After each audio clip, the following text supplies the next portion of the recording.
Hi, this is Kelly with Elevate Cape, and I am here with Julian Watkins of PORCH. We are practicing safe quarantine, distancing, all the things. But we're here today just to talk about what the PORCH initiative is all about who Julian is, and I think it's a good time to also clear up, some things and talk about some difficult subjects because that's what we're here to do, and we're here to kind of shed light on topics and move forward. So first, I would like to talk to you about just who you are, where you come from, and kind of your background before you took over PORCH. So Julian Watkins, obviously. I'm from Cairo, Illinois originally, and went away for several years and went to law school up at University of Illinois. And I practiced law over in Illinois for 7 years, I guess. And I like to refer to myself as a recovering attorney because it just wasn't for me. It wasn't something that I enjoyed and just felt like I was moved to do something different. So then I skipped over into the nonprofit world and was an executive with the Red Cross for a while, and have since moved on to be the executive director of PORCH now.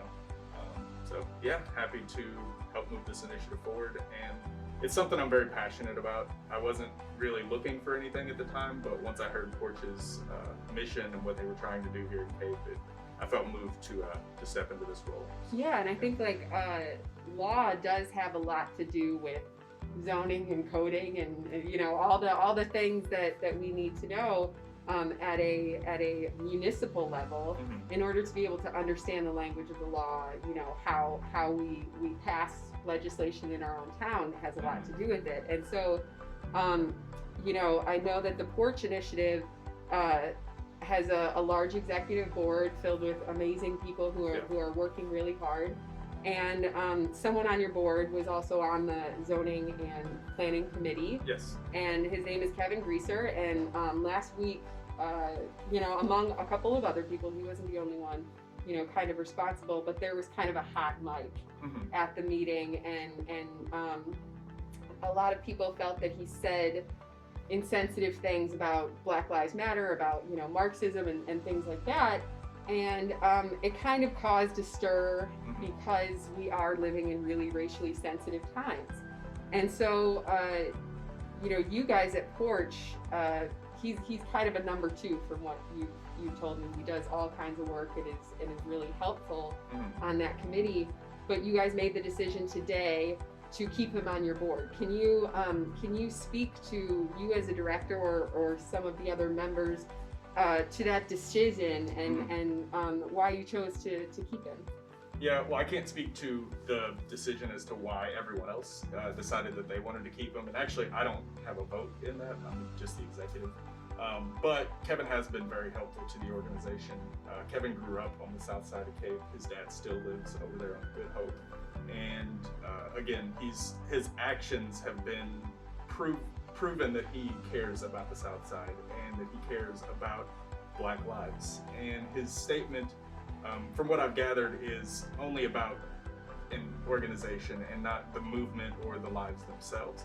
And I think a lot of times now we get caught up in words and difference of opinion on what those words mean, because somebody might hear, Black Lives Matter and think of Marxism and the organization and something that they don't stand for based on what media they're taking in. Sure. So we all know that media is biased in certain ways, and we watch the media that we lean towards. Yeah. So I think that again, it's not that Kevin doesn't care about Black lives or the movement of Black Lives Matter, but again, it's something I can't speak for him about.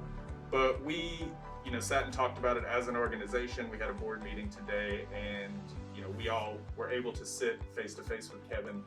And again, we've seen what he's capable of and what he's proven to care about. He's served this community on several different boards. Almost every nonprofit organization that I've met with since then, it's like, Kevin used to sit on our board and do this. So he's dedicated his life to service, and people, even in the online comments, say, well, we need people to move and not just talk. And their actions speak louder than their words, but Kevin's actions over his lifetime have been in support of everything that we stand for as PORCH. So To judge him based on a few words that were overheard, in a candid conversation is it's tough. Yeah. Because the people that are making the decisions, we're telling them, we want you to take action, and your words don't matter. But in the reverse, the words matter more than the actions, in the actual act. So it's I think it's a tough line to walk, but again, we don't want to judge someone based on one moment or certain words that we just had a difference of opinion of what they did. Yeah. So. Yeah, I think it kind of undermines someone's humanity just to take a clip of a particularly bad moment. Not that they can't learn from that, because that still is part of the conversation, Absolutely. Moving forward. But in that, he has such a huge role in all of this. And so does PORCH. And so as far as PORCH is concerned as an organization, you're obviously addressing issues of race in your own board. Yeah. But how are you looking at this community as far as racial relationships are concerned, and how can we as a community begin to support PORCH and support the bridging of those racial divides? And I think a lot of it's not, it is racial divide, and that is what's happening, but a lot of it with the South Side, it's almost like a socioeconomic divide, because people on the South Side, they see, Cape in general sees that as the poor side of town, and they don't have very many resources over in that area, so people from the South Side probably assume that these rich white people over in this side of town don't care about them. So I think as PORCH, our job is to bridge that gap of perspective, to let them know that there are amazing people over here that care about you. Amazing people, Kevin, Jimmy Wolford, some of the other people that we have on our board that are working to really make the South Side of Cape beautiful and an amazing place to live. Whereas we also have to, show the other side that there's something to care about over here for those that don't.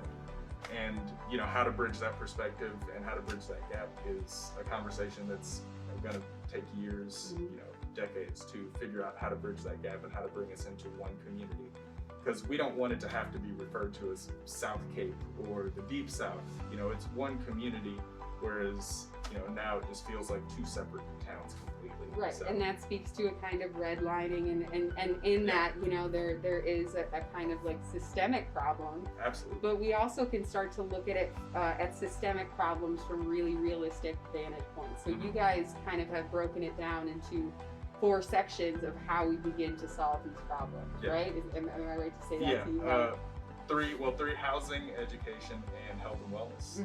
And then there's the economic development as well, which is kind of a 4th pillar that isn't, it's not part of the official model, but it's definitely something that needs to be addressed as well, and will be addressed through our initiatives that we're working on. So. Awesome. So as far as PORCH is concerned, they can go on website or social media or any of those things. But if somebody is actually interested in and they have skill sets that they want to offer to PORCH, how can they begin to reach out to you and figure out what they can do? Yeah, so if you reach out, we have a Facebook page right now, Instagram, and our website is down under construction, however you want to look at it. But if you want to get on our Facebook page, just check out some of the posts that we have, or just reach out to me personally, capeporch@gmail.com. That email comes directly to me, and we're looking for committee members with different skill sets. We have several different committees, and that's that's all listed on the Facebook page on one of our posts there. I'll actually get that post pinned to the top of the page so that people can check that out. But we're working on putting together those committees. We talked about that at the board meeting today. And we're really moving forward with some of these initiatives. Our housing initiative, we've had some really exciting things happen. Went and scouted some properties, looking into low-income housing in this area and how to provide more ownership in South Cape instead of the rentals that we have now. And without gentrification. Yes, exactly. And that's where we don't want to change the neighborhood or the vibe of the neighborhood, but we do want to give the neighborhood something more. Just upgrade, be what you are, but just continue to evolve and continue to build up on those foundations. And last but not least, this weekend we are joining forces, Elevate Cape and PORCH, along with, I know Tamara is on the PORCH board and 20 North. We are going to be starting a series of pop-up conversations called Listen In. And that's really just to get people, first of all, used to how to speak to one another in a respectful manner, but also to begin to listen.